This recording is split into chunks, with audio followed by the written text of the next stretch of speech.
ਅੱਜ ਆਪਾਂ ਤੁਹਾਡੇ ਲਈ ਫਿਰ ਇੱਕ ਨਵੀਂ ਵੀਡੀਓ ਲੈ ਕੇ ਆਏ ਆ ਜੀ। ਗਰਮੀ ਦਾ ਮੌਸਮ ਚੱਲਦਾ ਪਿਆ, ਜੋ ਵੀ ਆਪਣੇ ਪੱਖੇ ਵਗੈਰਾ ਬਹੁਤ ਤੱਤੀ ਹਵਾ ਛੱਡਦੇ ਪਏ ਆ, ਤੇ ਇਸ ਤੱਤੀ ਹਵਾ ਨੂੰ ਠੰਡੀ ਕਰਨ ਵਾਸਤੇ ਆਪਾਂ ਇੱਕ ਛੋਟਾ ਜਿਹਾ ਜੁਗਾੜ ਕੀਤਾ ਜੀ।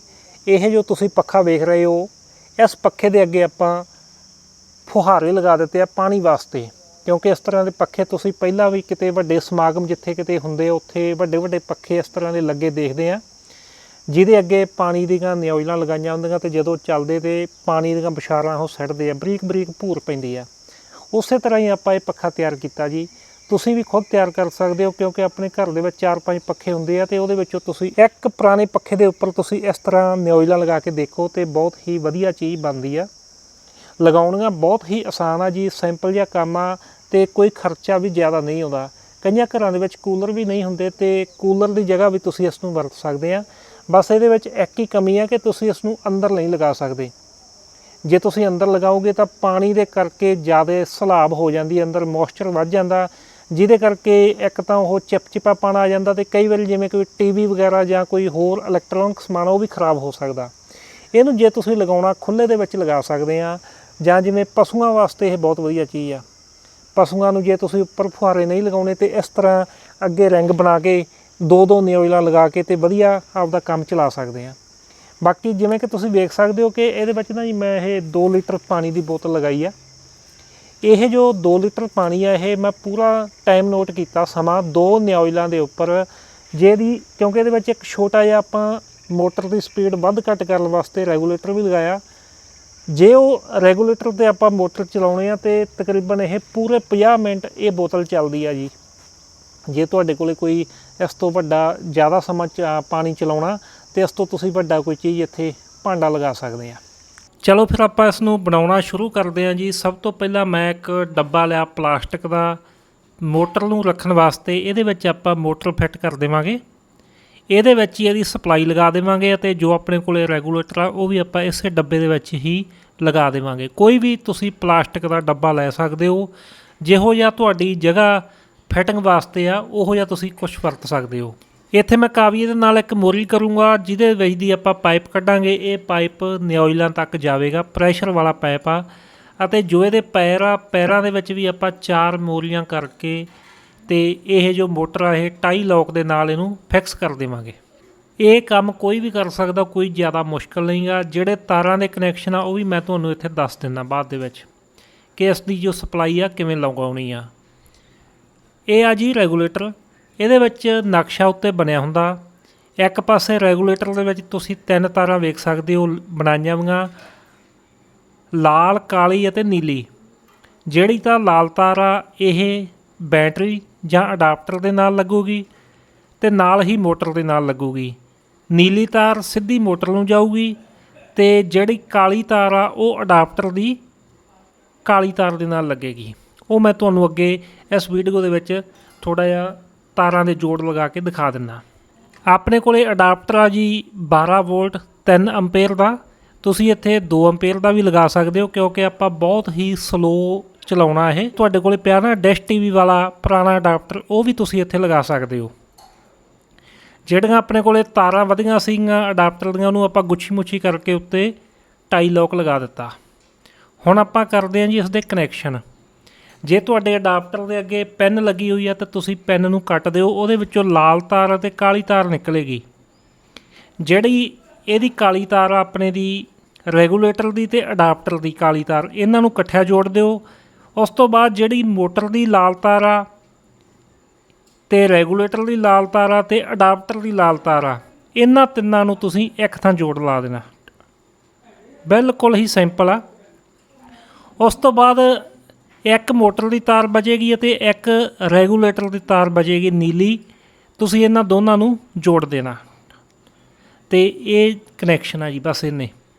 ਅਤੇ ਜੋ ਅਡਾਪਟਰ ਆ ਉਹਦੇ ਇੱਕ ਸਾਈਡ 'ਤੇ 220 ਵੋਲਟ ਸਪਲਾਈ ਦਿੱਤੀ ਜਾਂਦੀ ਆ, ਉਹ ਆਪਾਂ ਸਪਲਾਈ ਸਿੱਧੇ ਪੱਖੇ ਵਾਲੀ ਤਾਰ ਤੋਂ ਹੀ ਦੇ ਦੇਵਾਂਗੇ। ਉਸ ਤੋਂ ਬਾਅਦ ਆਪਾਂ ਤਾਰਾਂ ਦੇ ਉੱਪਰ ਸਲੀਬ ਜਾਂ ਟੇਪ ਕਰ ਦੇਵਾਂਗੇ, ਅਤੇ ਜੋ ਰੈਗੂਲੇਟਰ ਦਾ ਇਹ 10 ਨੰਬਰ ਦਾ ਨਟ ਹੈ ਇਹਨੂੰ ਟਾਈਟ ਕਰ ਦੇਵਾਂਗੇ। ਇਹਦੇ ਉੱਪਰ ਇੱਕ ਨੌਬ ਲੱਗੇਗੀ, ਉਹ ਨੌਬ ਆਪਾਂ ਲਗਾ ਦੇਵਾਂਗੇ। ਇਹ ਜੋ ਰੈਗੂਲੇਟਰ ਆ ਇਹ ਔਨ ਆਫ ਸਵਿੱਚ ਦਾ ਵੀ ਕੰਮ ਕਰਦਾ, ਯਾਨੀ ਜੇ ਇਹਨੂੰ ਆਪਾਂ ਬੰਦ ਕਰਾਂਗੇ ਤਾਂ ਮੋਟਰ ਆਪਣੀ ਇੱਥੋਂ ਹੀ ਬੰਦ ਹੋ ਜਾਵੇਗੀ। ਤੁਹਾਨੂੰ ਅਲੱਗ ਤੋਂ ਸਵਿਚ ਲਗਾਉਣ ਦੀ ਜ਼ਰੂਰਤ ਨਹੀਂ ਪਵੇਗੀ।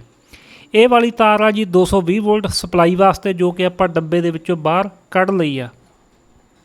ਇਸ ਤੋਂ ਬਾਅਦ ਆਪਾਂ ਨੂੰ ਚਾਹੀਦਾ ਜੀ ਜੋ ਆਰਓ ਦੇ ਵਿੱਚ ਪਾਈਪ ਵਰਤਿਆ ਜਾਂਦਾ ਉਹਦੀ ਫਿਟਿੰਗ ਵਾਸਤੇ ਜਾਂ ਇਨ ਜਾਂ ਆਊਟ ਵਾਸਤੇ ਉਹ ਪਾਈਪ ਆਪਾਂ ਨੂੰ ਚਾਹੀਦਾ। ਉਹ ਪਾਈਪ ਆਪਾਂ ਦੇ ਦੇਵਾਂਗੇ ਮੋਟਰ ਦੀ ਇਨਪੁੱਟ ਵਾਲੀ ਸਾਈਡ। ਤੁਸੀਂ ਇਹ ਦੇਖੋ ਜੀ, ਯਾਨੀ ਕਿ ਇਹ ਵਾਲੀ ਜੋ ਸਾਈਡ ਆ ਮੋਟਰ ਦੀ ਹੈੱਡ ਦੇ ਇਸ ਪਾਸੇ ਜਿੱਥੇ ਮੈਂ ਪਾਈਪ ਲਗਾ ਰਿਹਾ, ਇੱਥੋਂ ਆਪਾਂ ਇਨਪੁੱਟ ਸਪਲਾਈ ਦੇ ਦੇਣੀ ਆ। ਅਤੇ ਮੈਂ ਇੱਥੇ ਲਗਾਉਣ ਲੱਗਾ 2 ਲੀਟਰ ਦੀ ਬੋਤਲ। ਅਤੇ ਜਿਹੜਾ ਮੇਰੇ ਕੋਲ ਆਹ ਬਣਾਇਆ ਵਾ ਦੇਸੀ ਜੁਗਾੜ, ਇਹ ਜਿਹੜੇ ਆਪਣੇ ਟਾਇਰ ਦੇ ਵਿੱਚ ਟਿਊਬ ਹੁੰਦੀ ਆ ਉਹਦੀ ਨਲਕੀ ਕੱਢ ਕੇ ਅਤੇ ਉਹਨੂੰ ਘਸਾ ਕੇ, ਇਸ ਨਲਕੀ ਨੂੰ ਮੈਂ ਇੰਨਾ ਘਸਾ ਲਿਆ ਕਿ ਜੋ ਆਰਓ ਦੇ ਵਿੱਚ ਐਲਬੋ ਵਰਤੀਆਂ ਜਾਂਦੀਆਂ ਇਸ ਤਰ੍ਹਾਂ ਦੀਆਂ, ਇਹਦੇ ਵਿੱਚ ਇਹ ਪੂਰਾ ਆਵੇਗਾ, ਯਾਨੀ ਇੱਥੋਂ ਦੀ ਪਾਣੀ ਲੀਕ ਨਹੀਂ ਹੋਵੇਗਾ। ਬਾਕੀ ਜੋ ਠੰਡੇ ਵਾਲੀ ਬੋਤਲ ਹੁੰਦੀ ਹੈ ਇਹਦਾ ਢੱਕਣ ਆਪਾਂ ਨੂੰ ਪਤਾ ਕਿ ਵਧੀਆ ਹੁੰਦਾ, ਕਦੇ ਵੀ ਲੀਕ ਨਹੀਂ ਹੁੰਦਾ। ਇਸ ਤਰ੍ਹਾਂ ਆਪਣਾ ਇਹ ਜੀ ਇੱਕ ਟੈਂਕੀ ਬਣ ਚੁੱਕੀ ਆ ਜਿਹਦੇ ਵਿੱਚ ਆਪਾਂ ਪਾਣੀ ਭਰਾਂਗੇ। ਉਸ ਤੋਂ ਬਾਅਦ ਮੇਰੇ ਕੋਲ ਪੁਰਾਣਾ ਪੱਖਾ ਪਿਆ ਸੀ, ਆਪਾਂ ਇਹਦੇ ਉੱਪਰ ਹੀ ਇਹ ਲਗਾਉਣ ਲੱਗੇ ਆ। ਇਸ ਪੱਖੇ ਦੇ ਉੱਪਰ ਹੀ ਆਪਾਂ ਇਹ ਵਾਲਾ ਜੋ ਫੁਹਾਰੇ ਲਗਾਵਾਂਗੇ। ਇਹ ਆ ਜੀ ਨਿਓਇਲਾਂ। ਇਹ 2 ਤਰ੍ਹਾਂ ਦੀਆਂ ਨਿਓਇਲਾਂ ਤੁਸੀਂ ਵੇਖ ਸਕਦੇ ਹੋ। ਇਹ ਤੁਹਾਨੂੰ ਜੇ ਤਾਂ ਬਾਜ਼ਾਰ 'ਚੋਂ ਮਿਲਦੀਆਂ ਤੇ ਸਭ ਤੋਂ ਵਧੀਆ ਗੱਲ ਆ, ਨਹੀਂ ਔਨਲਾਈਨ ਐਮਾਜੋਨ ਤੋਂ ਤੁਹਾਨੂੰ ਇਹ ਮਿਲ ਜਾਣਗੀਆਂ। ਐਮਾਜੋਨ 'ਤੇ ਇਹਦਾ ਰੇਟ ਆ ਜੀ ਤਕਰੀਬਨ 70 ਤੋਂ 80 ਰੁਪਏ। ਬਾਜ਼ਾਰ ਦੇ ਵਿੱਚ ਤੁਹਾਨੂੰ ਇਹ 50 ਰੁਪਏ ਦੀ ਨਿਓਇਲ ਇੱਕ ਮਿਲ ਜਾਂਦੀ ਆ ਫੁਹਾਰੇ ਵਾਸਤੇ। ਉਸ ਤੋਂ ਬਾਅਦ ਆਪਾਂ ਨੂੰ ਟੀਆਂ ਚਾਹੀਦੀਆਂ ਜੀ 3 ਇਹਦੀ ਫਿਟਿੰਗ ਵਾਸਤੇ, ਕਿਉਂਕਿ ਜਿਵੇਂ ਤੁਸੀਂ ਵੇਖ ਸਕਦੇ ਹੋ ਇਹ ਟੀ ਵੀ ਆਰਓ ਦੇ ਵਿੱਚ ਹੀ ਲੱਗਦੀ ਆ। ਤੁਸੀਂ ਇਹ ਜਿੱਥੋਂ ਪਾਈਪ ਲਾਓਗੇ ਉੱਥੋਂ ਹੀ ਇਹ ਟੀ ਵੀ ਲੈ ਲੈਣੀ ਆ। 3 ਟੀਆਂ ਚਾਹੀਦੀਆਂ ਆਪਾਂ ਨੂੰ। ਦੋਵਾਂ ਦੇ ਵਿੱਚ ਆਪਾਂ ਨਿਓਇਲਾਂ ਲਗਾਉਣੀਆਂ ਅਤੇ ਇੱਕ ਟੀ ਨੂੰ ਆਪਾਂ ਇਨਪੁੱਟ ਸਪਲਾਈ ਦੇਵਾਂਗੇ। ਅਤੇ ਬਾਕੀ ਟਾਈ ਲੋਕ ਆ, ਜੇ ਤੁਹਾਨੂੰ ਟਾਈ ਲੋਕ ਨਹੀਂ ਮਿਲਦੇ ਤਾਂ ਤੁਸੀਂ ਕੋਈ ਤਾਰ ਵੀ ਲਪੇਟ ਸਕਦੇ ਹੋ। ਅਤੇ ਉਸ ਤੋਂ ਬਾਅਦ ਆਪਾਂ ਜੀ ਇਹ ਤਕਰੀਬਨ ਇਹਦੀ ਫਿਟਿੰਗ ਜੋ ਪੂਰੀ ਕਰ ਲਈ ਆ। ਅਤੇ ਜੋ ਆਪਾਂ ਡੱਬਾ ਸੀਗਾ ਇਹ ਜਿਹਦੇ ਵਿੱਚ ਮੋਟਰ ਫਿੱਟ ਕੀਤੀ ਸੀ ਸਪਲਾਈ ਅਤੇ ਰੈਗੂਲੇਟਰ, ਇਹਨੂੰ ਮੈਂ ਇੱਕ ਵਾਰੀ ਟੇਪ ਦੇ ਨਾਲ ਹੀ ਇਹਦੇ ਡੰਡੇ ਦੇ ਨਾਲ ਜੋ ਸਟੈਂਡ ਆ ਇਹਦਾ ਉਹਦੇ ਨਾਲ ਹੀ ਟੇਪ ਲਗਾਉਣ ਲੱਗਾ ਜੀ। ਇੱਕ ਮੇਰੇ ਕੋਲ ਪੁਰਾਣਾ ਫਿਲਟਰ ਪਿਆ ਸੀ। ਇਹਦਾ ਕੰਮ ਇਹ ਆ ਵੀ ਜੇ ਬਾਈ ਚਾਂਸ ਕੋਈ ਕਚਰਾ ਆਉਂਦਾ ਅਤੇ ਆਪਣੀਆਂ ਨਿਓਇਲਾਂ ਬੰਦ ਨਾ ਹੋਣ, ਇਸ ਲਈ ਮੈਂ ਇਹ ਪੁਰਾਣਾ ਇੱਕ ਫਿਲਟਰ ਲਗਾ ਰਿਹਾ। ਜੇ ਤੁਸੀਂ ਇਹ ਫਿਲਟਰ ਨਵਾਂ ਵੀ ਲਗਾਉਣਾ ਚਾਹੁੰਦੇ ਹੋ ਤਾਂ 100 ਰੁਪਏ ਦੇ ਕਰੀਬ ਤੁਹਾਨੂੰ ਇਹ ਨਵਾਂ ਫਿਲਟਰ ਮਿਲ ਜਾਂਦਾ। ਕੋਈ ਵੀ ਨੋਰਮਲ ਵੀ ਲਗਾ ਸਕਦੇ ਆ ਤੁਸੀਂ, ਜ਼ਿਆਦਾ ਵਧੀਆ ਜੇ ਨਹੀਂ ਲਗਾਉਣਾ ਤਾਂ, ਕਿਉਂਕਿ ਇਹਨੇ ਮਿੱਟੀ ਘੱਟਾ ਅਤੇ ਕਚਰਾ ਹੀ ਰੋਕਣਾ। ਉਸ ਤੋਂ ਬਾਅਦ ਇਹਨੂੰ ਵੀ ਆਪਾਂ ਬੋਤਲ ਆ ਜੋ ਇਹਨੂੰ ਵੀ ਆਪਾਂ ਟੇਪ ਲਗਾ ਦਿੱਤੀ ਆ। ਜੇ ਤੁਸੀਂ ਇਹ ਜ਼ਿਆਦਾ ਲੰਬਾ ਸਮਾਂ ਚਲਾਉਣਾ ਪਾਣੀ ਸਾਰੀ ਰਾਤ ਵਾਂਗੂ, ਫਿਰ ਤੁਸੀਂ ਇੱਥੇ ਵੱਡਾ ਭਾਂਡਾ ਲਗਾ ਸਕਦੇ ਹੋ। ਜੇ ਆਪਾਂ ਇਹ ਬਾਜ਼ਾਰ ਦੇ ਵਿੱਚੋਂ ਇਹ ਨਾਲ ਦਾ ਪੱਖਾ ਲੈਂਦੇ ਹਾਂ ਤਾਂ ਕਾਫੀ ਮਹਿੰਗਾ ਮਿਲਦਾ। ਮੈਂ ਅੱਗੇ ਪਤਾ ਕੀਤਾ ਸੀ 12,000 ਰੁਪਏ ਦਾ ਪੱਖਾ ਕਹਿੰਦੇ ਸੀ, ਕਿਉਂਕਿ ਉਹਨਾਂ ਦਾ ਵਿੱਚ ਟੈਂਕ ਬਣਿਆ ਹੋਇਆ ਸੀ। ਬਾਕੀ ਕੰਮ ਉਹਨੇ ਵੀ ਇੰਨਾ ਹੀ ਕਰਨਾ ਸੀ ਜੀ। ਅਤੇ ਇਹ ਆਪਣਾ ਸਾਰਾ ਜੇ ਆਪਾਂ ਖਰਚਾ ਮੰਨ ਕੇ ਚੱਲ ਗਏ ਆਪਣਾ 1000 ਰੁਪਇਆ ਖਰਚਾ ਆਵੇਗਾ ਜੀ। ਸਮਾਨ ਵੈਸੇ ਲੋਕਲ ਮਿਲ ਜਾਂਦਾ, ਜੇ ਲੋਕਲ ਤੁਹਾਨੂੰ ਨਹੀਂ ਮਿਲਦਾ ਤਾਂ ਐਮਾਜੋਨ ਤੋਂ ਵੀ ਇਹ ਸਮਾਨ ਮਿਲ ਜਾਂਦਾ। ਮੋਟਰ ਵੀ ਮਿਲ ਜਾਵੇਗੀ, ਸਪਲਾਈ ਜੇ ਤੁਹਾਡੇ ਘਰ ਕੋਈ ਪੁਰਾਣਾ ਡਿਸ਼ TV ਦਾ ਅਡਾਪਟਰ ਪਿਆ ਅਤੇ ਉਹ ਤਕਰੀਬਨ ਅਡਾਪਟਰ ਸਹੀ ਹੁੰਦੇ ਆ, ਤੁਸੀਂ ਉਹ ਲਗਾ ਸਕਦੇ ਆ। ਅਤੇ ਇਹ ਜੋ ਪਾਈਪ ਆ ਇੱਥੇ ਮੈਂ ਨਿੱਕੀ ਜਿਹੀ ਮੋਰੀ ਕੀਤੀ ਆ, ਇੱਥੇ ਤੁਸੀਂ ਸਿੱਧਾ ਆਰਓ ਦੇ ਪਾਈਪ ਤੋਂ ਵੀ ਪਾਣੀ ਭਰ ਸਕਦੇ ਆ ਜੇ ਤੁਹਾਡੇ ਕੋਲੇ, ਜਾਂ ਜਿਵੇਂ ਆਰਓ ਦਾ ਵੇਸਟ ਪਾਣੀ ਨਿਕਲਦਾ ਉਹ ਵੀ ਆਪਣੇ ਵੇਸਟ ਹੀ ਜਾਂਦਾ, ਤੁਸੀਂ ਉਹਦੇ ਨਾਲ ਵੀ ਇਹ ਪਾਣੀ ਭਰ ਸਕਦੇ ਆ। ਜਿਹੜੀ ਇਹਦੀ ਸਪਲਾਈ ਸੀਗੀ ਉਹ ਜਿੱਥੇ ਪੱਖੇ ਦੀਆਂ ਤਾਰਾਂ ਆਉਂਦੀਆਂ ਮੇਨ ਸਪਲਾਈ ਦੀਆਂ, ਮੈਂ ਉਹਦੇ ਨਾਲ ਹੀ ਜੋੜ ਦਿੱਤੀ ਆ, ਕਿਉਂਕਿ ਜਿਹੜੀ ਇਹਦੀ ਔਨ ਆਫ ਸਵਿੱਚ ਆ ਇਸ ਮੋਟਰ ਦੀ ਉਹ ਰੈਗੂਲੇਟਰ ਤੋਂ ਹੀ ਕੰਮ ਕਰਦੀ ਆ। ਲਓ ਜੀ ਆਪਣਾ ਕੰਪਲੀਟ ਹੋ ਚੁੱਕਿਆ। ਹੁਣ ਆਪਾਂ ਇਹਨੂੰ ਇੱਕ ਵਾਰੀ ਚਲਾ ਕੇ ਦੇਖਦੇ ਹਾਂ। ਇਹਦੇ ਤੋਂ ਔਨ ਕਰ ਲਗੇ ਅਤੇ ਇੱਥੇ ਪਾਣੀ ਆ ਚੁੱਕਿਆ ਜੀ। ਹੁਣ ਆਪਾਂ ਇੱਥੋਂ ਇੱਕ ਪਾਈਪ ਜਿਹੜਾ ਜਾਲੀ ਦੇ ਅੱਗੇ ਆਪਾਂ ਨਿਓਇਲਾਂ ਲਗਾਈਆਂ ਪ੍ਰੈਸ਼ਰ ਵਾਲੀਆਂ ਉੱਥੇ ਲਗਾਵਾਂਗੇ। ਪਹਿਲਾਂ ਮੈਂ ਇੱਥੇ ਕਲੰਪ ਕੱਸਿਆ ਸੀ, ਲੇਕਿਨ ਇਹ ਕਲੰਪ ਦੇ ਨਾਲ ਲੀਕ ਹੁੰਦਾ ਰਿਹਾ। ਇਹਦੀ ਜਗ੍ਹਾ 'ਤੇ ਮੈਂ ਇੱਥੇ ਤਾਰ ਲਗਾ ਦਿੱਤੀ, ਤਾਰ ਦਾ ਮੂੰਗਾ ਮਾਰ ਦਿੱਤਾ ਜਾਂ ਕਹਿ ਦਈਏ ਮਰੋੜੀ ਮਾਰ ਦਿੱਤੀ। ਅਤੇ ਉਸ ਤੋਂ ਬਾਅਦ ਇਹ ਜੋ ਪਾਈਪ ਆ ਪ੍ਰੈਸ਼ਰ ਵਾਲੀ ਪਾਈਪ ਆ, ਜਿਹੜੀ ਟੀ ਦਾ ਇੱਕ ਪੁਆਇੰਟ ਆਪਣੇ ਕੋਲ ਖਾਲੀ ਸੀਗਾ, ਇਹ ਉਸ ਨੂੰ ਲਗਾ ਦਿੱਤੀ। ਹੁਣ ਆਪਣਾ ਜੋ ਪੱਖਾ ਬਿਲਕੁਲ ਪਾਣੀ ਵਾਲਾ ਪੱਖਾ ਬਣ ਚੁੱਕਿਆ ਜੀ, ਠੰਡੀ ਹਵਾ ਦੇਵੇਗਾ। ਤੇ ਜੇ ਤੁਸੀਂ ਵੀਡੀਓ ਵਧੀਆ ਲੱਗਦੀ ਹੁੰਦੀ ਹੈ ਤੇ ਨਾਲ ਦੀ ਨਾਲ ਸ਼ੇਅਰ ਵੀ ਲਾਜ਼ਮੀ ਕਰ ਦਿਆ ਕਰੋ। ਤੇ ਜੇ ਤੁਸੀਂ ਸਾਡੇ ਫੇਸਬੁੱਕ ਪੇਜ ਤੇ ਪਹਿਲੀ ਵਾਰੀ ਇਹ ਵੀਡੀਓ ਵੇਖ ਰਹੇ ਹੋ ਨਾ, ਇਸ ਨੂੰ ਲਾਈਕ ਤੇ ਫੋਲੋ ਲਾਜ਼ਮੀ ਕਰਿਓ ਜੀ। ਲਓ ਜੀ, ਆਪਣਾ ਪੱਖਾ ਬਿਲਕੁਲ ਤਿਆਰ ਹੋ ਚੁੱਕਿਆ। ਕੈਮਰੇ ਦੇ ਉੱਪਰ ਧੁੰਦ ਜੰਮ ਰਹੀ ਆ, ਪਾਣੀ ਪੈ ਰਿਹਾ ਕਿਉਂਕਿ ਸਾਹਮਣੇ ਵੀਡੀਓ ਬਣਾਈ ਸੀ। ਤੇ ਉਸ ਤੋਂ ਬਾਅਦ ਜੇ ਤੁਸੀਂ ਇੱਥੇ ਇੱਕ ਨਿਊਜ਼ਲ ਲਗਾਉਣੀ ਆ, ਇੱਕ ਵੀ ਲਗਾ ਸਕਦੇ ਆ, ਤੇ 2 ਨਿਊਜ਼ਲਾਂ ਕਾਫੀ ਆ।